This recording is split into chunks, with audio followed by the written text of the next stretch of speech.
चलिए हम लोग स्टार्ट करते हैं। Describe the differential equation for the slope and deflection of the beam. तो चलिए अब हम लोग जब स्लोप और डिफ्लेक्शन समझ गए तो बीम का डिफरेंशियल इक्वेशन के लिए एक डेरिवेशन करेंगे। तो बीम का डिफरेंशियल इक्वेशन क्या होता है, और इसी डेरिवेशन जो हमारा इक्वेशन आएगा उसी इक्वेशन पे हमने कॉलम्स यूनिट में जो अलग अलग 4 कॉलम्स थे उनके भी जो इक्वेशंस हम डिराइव किए थे, बकलिंग लोड को डिराइव किए थे, वो इसी डिफरेंशियल इक्वेशन के बेसिस पे हमने किया था। तो ये बहुत ही इंपॉर्टेंट डेरिवेशन है, तो ध्यान से देखेंगे कि किस तरीके से इसको सॉल्व करना है और ये बीम्ड का डिफरेंशियल इक्वेशन आखिर होता क्या है। तो एक मान लीजिए एक बीम है, सिंपली सपोर्टेड बीम, वो उस पर किसी भी प्रकार का कोई लोड रहा होगा। अब लोड लगने के बाद बीम क्या हो गया, डिफ्लेक्ट हो गया। तो इसको हमने बोला, जो डिफ्लेक्टेड शेप है उसे बोला है हमने इलास्टिक कर्व, या इसको हम बोलते हैं it is also known as deflection curve.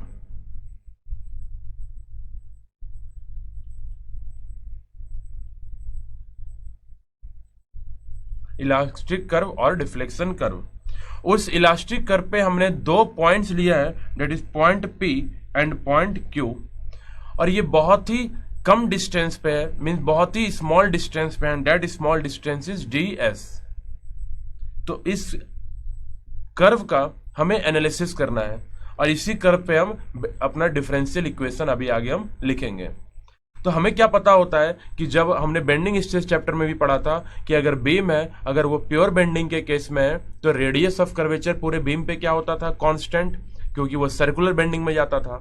ये हमने डिस्कस किया हुआ था कि जब बीम प्योर बेंडिंग में होगा तो radius of curvature is constant because beam goes into circular bending. But जब सर्कुलर बेंडिंग में जाएगा तो रेडियस ऑफ कर्वेचर तो कांस्टेंट होगा, but in most of the times beam में प्योर बेंडिंग तो होता नहीं है, और जब बीम पे हमारा प्योर बेंडिंग नहीं होगा तो रेडियस ऑफ कर्वेचर कांस्टेंट नहीं होगा, क्योंकि आर का हमने फॉर्मूला लिखा था कि 1/r is equal to m/e/I, but this formula is for the pure bending condition, क्योंकि m कांस्टेंट है। बट जब m वेरिएबल होना शुरू हो जाए तो हमारा रेडियस ऑफ कर्वेचर भी वेरिएबल होना शुरू हो जाएगा। तो इस PQ, अगर जो P और Q जो एक हमने एक इलास्टिक कर्व का एक इन्फाइनाइटली स्मॉल पॉइंट लिया है, एक कर्व लिया है, उस कर्व का रेडियस ऑफ कर्वेचर वेरी करेगा। तो हमें उस रेडियस ऑफ कर्वेचर का इक्वेशन लिखना है। तो लेट इस P एंड Q को अगर हम एक कोऑर्डिनेट पे रख दें कि इस P का कोऑर्डिनेट x, y है, तो अगर उसको कोऑर्डिनेट में रिप्रेजेंट करेंगे तो क्या ड्रॉ कर सकते हैं,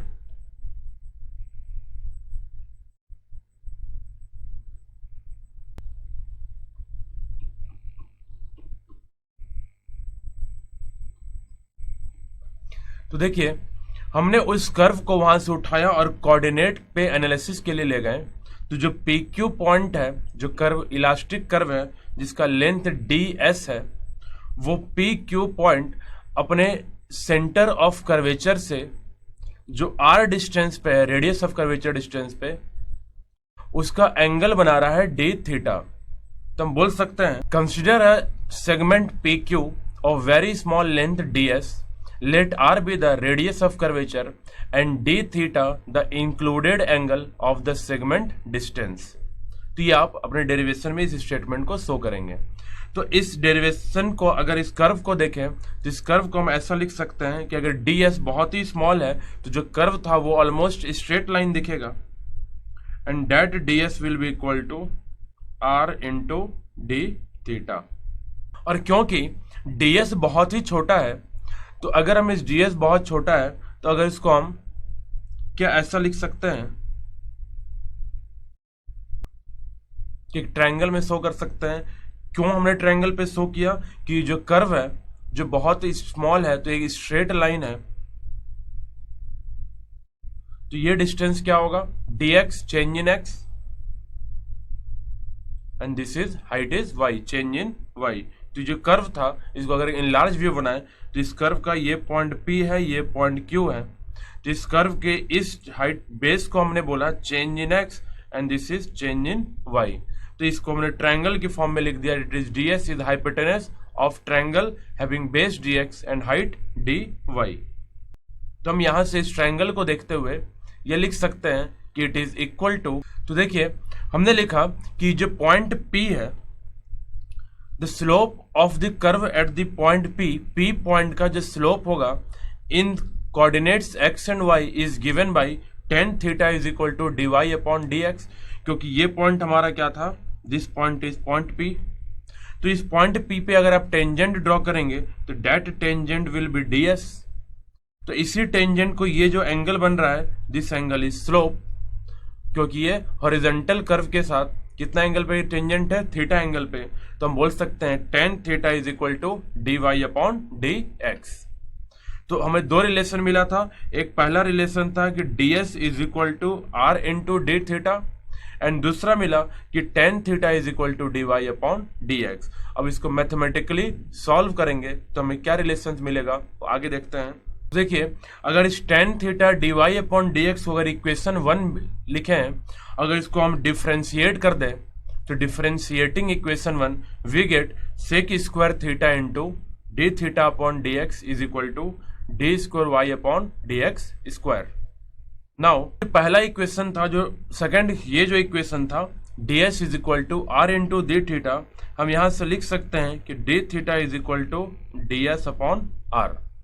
तो हमने जब यहाँ पे sec square theta into D theta upon dx लिखा, तो 1 अपॉन dx को अगर हम रख दें साइड में, तो डी थीटा को क्या लिख सकते हैं, ds upon r into 1 upon dx is equal to D square y upon dx square. देखिए, उस ट्रायंगल में, जो ट्रायंगल हमने ड्रॉ किया था, इस ट्रायंगल में अगर हम सेक थीटा लिखें तो सेक थीटा क्या होगा, hypotenuse upon base, that is ds upon dx।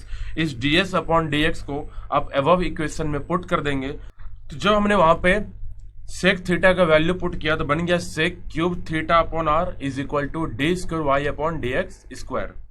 और हम लिख सकते हैं कि it is D square y upon dx square is equal to, क्योंकि मैथमेटिकली हमें पता है कि sec theta is equal to 1 upon tan square theta का पावर 1/2। तो सेक क्यूब थीटा क्या हो जाएगा, it is 1 plus tan square theta का पावर 3/2 अपॉन r। अब इसको हम सॉल्व करेंगे। देखिए, जब हम ये इक्वेशन लिखे हैं तो D square y upon dx square is equal to 1 plus tan square theta power 3/2 upon r। अब डिनोमिनेटर में हमारा क्या है, r है, और क्योंकि r बहुत बड़ा वैल्यू होता है, मीटर्स में होता है, बट जो tan थीटा का वैल्यू आएगा, जो स्लोप का वैल्यू आएगा, वो बहुत ही स्मॉल होगा। और जब tan थीटा को भी आप स्क्वायर के टर्म में लिखेंगे तो वो और भी स्मॉल हो जाएगा। तो न्यूमरेटर अगर बहुत छोटा हो और डिनोमिनेटर लार्ज हो तो हम बोल सकते हैं usually r is very large than tan theta, hence 1 plus tan square theta power 3/2 is neglected. तो हमारा जो फाइनल इक्वेशन बना, that is D square y upon dx square is equal to 1 upon r। अब इसको हम आगे क्या लिख सकते हैं कि 1 upon r is equal to m upon e i, और rearranging the above equation we can write m is equal to ei d square y upon dx square। then this is the final equation of differential equation in the beam। तो इसी equation को आप use करते हुए आगे problems को हम आगे सॉल्व करेंगे। लेकिन अगर बीम में कभी भी आपको डिफरेंशियल इक्वेशन का या मोमेंट इक्वेशन का आपको अगर फॉर्मूला पूछा जाए तो आप इस कंप्लीट इसको डिराइव कर देंगे, that is m is equal to E I upon D square Y upon D x square. और आपको याद होगा, अगर हम कॉलम्स चैप्टर पढ़े थे तो जो हम अलग अलग 4 कॉलम्स थे उनका जो हम बकलिंग लोड कैलकुलेट किया था हमने, तो इसी फॉर्मूला से कैलकुलेट किया था। कॉलम के एक्स डिस्टेंस का मोमेंट लिखते थे और उसको इक्वेट कराते थे E I into d square Y upon D x square से। हम बोल सकते हैं the above equation is governing differential equation of the beam. अगर आप जिस डिफरेंशियल इक्वेशन को ध्यान दें तो यहाँ पे m है, मतलब इस इक्वेशन में केवल बेंडिंग मोमेंट को कंसिडर किया है and effect of shear is neglected. तो पूरे डिफ्लेक्शन चैप्टर में हम कभी भी शियरिंग इफेक्ट को कंसिडर नहीं करेंगे। We will calculate the deflection and slope only due to bending moment. तो इस इक्वेशन में हमने केवल मोमेंट को कंसिडर किया है। फिर हमने बेंडिंग स्ट्रेस में पढ़ा था कि ई आई क्या होता है, then E I is known as, bending stress is known as the moment of inertia. तो बेंडिंग स्ट्रेस में हम क्या लिख सकते हैं कि E I is flexural rigidity which represents strength of the beam। Means जितना EI की वैल्यू जितना ही अधिक होगा उसका रिजिडिटी उतना अधिक होगा, उसका स्टिफनेस उतना अधिक होगा और उसका डिफ्लेक्शन जो है वो उतना ही कम रहेगा। तो ये हो गया हमारा कंप्लीट डेरिवेशन। तो अगर इसको हमने समराइज करें तो सबसे पहले एक इलास्टिक कर्व पे आप PQ पॉइंट लिए हैं DS डिस्टेंस पे, उस PQ पॉइंट को आप कोऑर्डिनेट्स पे शो करेंगे x एंड y कोऑर्डिनेट पे। वो PQ पॉइंट एक रेडियस ऑफ कर्वेचर जो होगा वो रेडियस ऑफ कर्वेचर एक एंगल बनाएगा d थीटा। उस रेडियस जो कर्व है वो ds है, तो उस dx को अगर हम ट्रायंगल के फॉर्म में लिखें कोऑर्डिनेट्स पे तो चेंज इन x और चेंज इन y।